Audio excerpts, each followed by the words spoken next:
2 days ago on my channel, I released a video titled, "Google Finally Did It." This is impressive. The video went over a recent demo, a demo released by Sundar Pichai, the CEO of Google, both on Google's YouTube channel and on Twitter. The demo was incredibly impressive. In fact, it was so impressive that it quickly garnered millions of views. On Twitter, it got 8 million plus views alone, and then millions more on YouTube. The demo showed off Gemini, Google's new competitor to ChatGPT, and this was even more impressive than ChatGPT. The demo illustrated someone putting their hands on a table and interacting with different objects, like drawings and drawing a duck. They interacted with cups and a ball. They interacted with a map and many other things. The AI, Gemini, was able to interact with the visuals and with the audio of the person interacting with Gemini, and they went back and forth. Gemini was intuitive, quick. It understood the context of what was going on. It helped provide important information. It was overall one of the most impressive demonstrations of AI that I've ever seen. But here we have news that it was potentially faked, that the entire thing was just a big fake. This is from TechCrunch. Google's best Gemini demo was faked. Now you may look at this headline and say, well, isn't every demo a little fake? Isn't every demo a little unrealistic?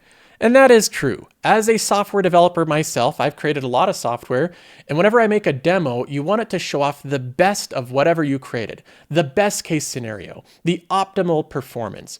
You want it to sell what you're doing. You worked hard on a project, and you want the demo to really show off what it's capable of. But this is different. What Google did here was not show off the best of Gemini and what it's capable of. They showed things that it's not capable of, and that's why they're calling it fake. Now let's go ahead and read some of the claims here. It first of all does a little bit of an outline of what the demo was. If you missed what the demo was, just watch my video from 2 days ago on this channel. We went over it together. I thought overall it was very impressive. I kept repeating the word impressive throughout the demo because Gemini was so intuitive. It understood the context of everything you were doing. They note here that it narrated an evolving sketch of a duck from a squiggle to a completed drawing. So as someone was drawing a duck, Gemini was saying, it looks like it's smooth lines. Now it looks like a bird. Now it looks like a duck. When they colored it in blue, Gemini said, a blue duck? Most ducks aren't blue. They're typically brown, black, and white. Right? It was narrating and providing context as the person was drawing. That's what we saw in the demo. It was all very responsive, very intuitive. Now, at the beginning of the video, there is a bit of a disclaimer. It says, quote, latency has been reduced and Gemini outputs have been shortened. So we know that the video was shortened for time, and that's something that's completely fine during demos. You shorten them to make it more just move along faster. That's something that most demos do, and that wasn't a surprise. That wasn't something that was misleading. They even said so right at the beginning of the demo. But there's just one problem. The video isn't real. That's a pretty big problem. Now, saying that it was sped up a little bit or was cut for time, that's one thing. But saying that it's completely not real is an entirely different thing. How was it discovered that it isn't real? Well, a Bloomberg reporter requested more information from Google of how this video was constructed. And Google responded to this Bloomberg reporter, quote, we created the demo by capturing footage in order to test Gemini's capabilities on a wide range of challenges. Then we prompted Gemini using still image frames from the footage and prompting via text. All right, so that little bit of information, first of all, that it used still image frames. So they prompted it using still images, and they prompted it from text. So it wasn't even prompted via audio or by the visuals of what it was looking at. This is entirely different than what the demo showed. So although it might kind of do the things that Google shows in the video, it didn't, and it maybe couldn't do them live and in the way that they implied. In actuality, it was a series of carefully tuned text prompts with still images, clearly selected and shortened to misrepresent what the interactions were actually like. You can see them in the actual prompt and responses in a related blog post. So here Google has a related blog post that gives more information of how that video was made, and they linked the blog post in the description of the video, but you had to expand the description. You had to hit the ... more below the YouTube video. So Google buried this blog post link in the description of the video below the expanded portion, where of course, how many people even look at that?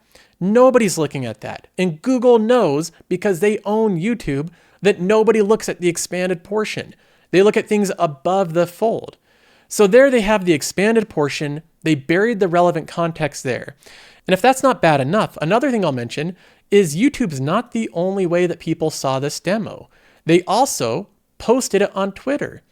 On X, Sundar Pichai posted the entire video, full length, with no added blog post, with no added context. There's no link to anything else. There is just the misleading video. So I don't give Google a pass on this at all. They didn't link this additional blog post with important context to the post from the CEO. And this one has 7.4 million views. That's millions of people that were misled by this demonstration.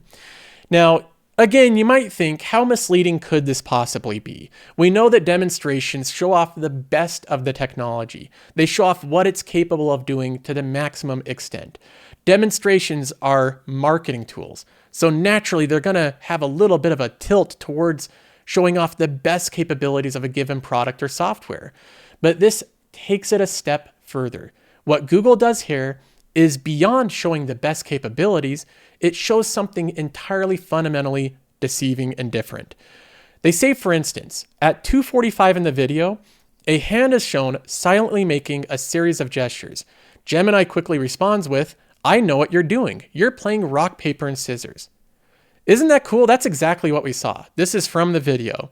He starts making rock, paper, scissors gestures, and Gemini seemingly intuitively just understands what he's doing. In reality, Gemini didn't do this at all. He had to lay down photos of all three of the gestures at once in front of Gemini and say, "What do you think I'm doing?" Hint, it's a game. With all of that context, with all three gestures at once and this prompt, then Gemini said, "You're playing rock, paper, and scissors." But you had to have all the gestures in front of Gemini at the same time, which of course you can't even do because you have two hands. So this isn't like a little bit of an exaggeration. This is just entirely different. What was illustrated, what was sold to us as investors in the demo was entirely different than what Gemini actually did and what it's capable of. What it's capable of is having three images of the gestures in front of it and then having a text prompt. And if we saw that in a demo, I wouldn't have thought that's impressive. I wouldn't have made a video reaction saying that's impressive. The demo in this case grossly misrepresented the capabilities of Gemini. Now, going down further, we even have more examples of this. They say despite the similarity, these don't feel like the same interaction. They feel like fundamentally different interactions. One is intuitive, wordless evaluation that captures an abstract idea on the fly. Another is an engineered and heavily hinted interaction that demonstrates limitations as much as capabilities. Gemini did the latter, not the former. The interaction showed in the video did not happen. So that is a gross mischaracterization of what it was capable of.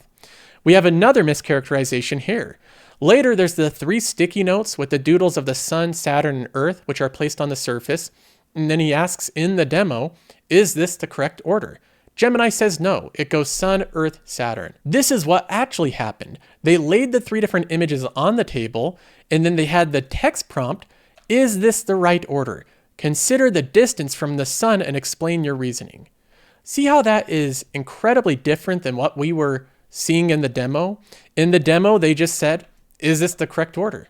Very short sentence. And then Gemini gave a very intuitive understanding of the context of that sentence and gave a very elaborate answer. That was what was impressive, taking limited information, limited prompting, and giving a really incredibly fully understood answer. The real question Gemini was asked was this carefully constructed question that was very nuanced and specific to elicit a specific response. And this is far less impressive. It's less impressive because when you're talking, you don't want to have to give these very nuanced prompts in order to elicit a specific answer. You want it to be understanding and intuitive. The intuitiveness in this case was the most impressive part of this demonstration. And what they showed here in this blog post is that it wasn't intuitive. You did have to give a very specific and nuanced prompt in order to elicit the specific response you wanted. So again, what we see is a gross mischaracterization in the demo of what Gemini was actually doing. Now this continues on with more and more examples of how misleading this demonstration was. And again, you might argue, and you may say, Joseph, of course it's misleading, it's a demo. And demos inherently are a little misleading because they're always showing off the best case scenario, the best use case for the product. They're showing off the optimal scenario for any service or product. And that's true. I've done demos before, I've worked in software development, and you want to show off the best capabilities of whatever you're working on in the best use case possible. But what you don't do is deceive the users about what it's even capable of. And that's exactly what Google did here. This is beyond just showing the best case scenario. This is beyond just showing normally what a demo shows. This takes it another step further and completely misleads people about what Gemini even is capable of, or what it did. It's not vocal prompts, it's text prompts. The prompts that were given in the demo were different prompts than what it actually was given behind the scenes. It wasn't able to recognize the rock, paper, scissors games by the gestures like was implied in the video. It recognized them because there was photos laid out in front of it. All of that is entirely different. So everything in the demonstration was entirely misleading to the viewer.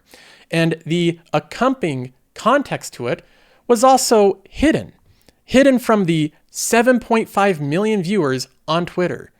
Nowhere is it linked, nowhere is it given next to this. Now, this also had implications on Google's stock price. Just yesterday, Google's stock went up over 6%. That was one of the biggest green days for Google investors in a very long time. Investors obviously saw this demonstration and wanted to own more of the stock because of how impressive it was. Even Qualtrim says here that Alphabet shares are trading higher after the company announced the launch of its Gemini AI model. People saw this video. They were impressed by it. They thought it was a true competitor to ChatGPT, that it had really powerful technologies, that Google was back in the game. And they were misled. The stock went up big time yesterday, and now it's starting to give back gains, down 1.34%, while the entire market's in the green. This is not unrelated. So I just wanted to jump in and give an update because I did the video 2 days ago. I was genuinely impressed by the technology. I realized that it was a demo. I realized that it was the best use case scenario and edited for time. But I didn't think that Google would go that step further and make it that misleading with hidden prompts, hidden text prompts, changing the entire dynamic of what it was doing. And ultimately, it's not nearly as intuitive as we originally thought. So I wanted to clarify this. I feel obligated because I made that video a couple days ago to come out and clarify things a little bit, but that's what we know so far. So that's all for this time. See you in the next one.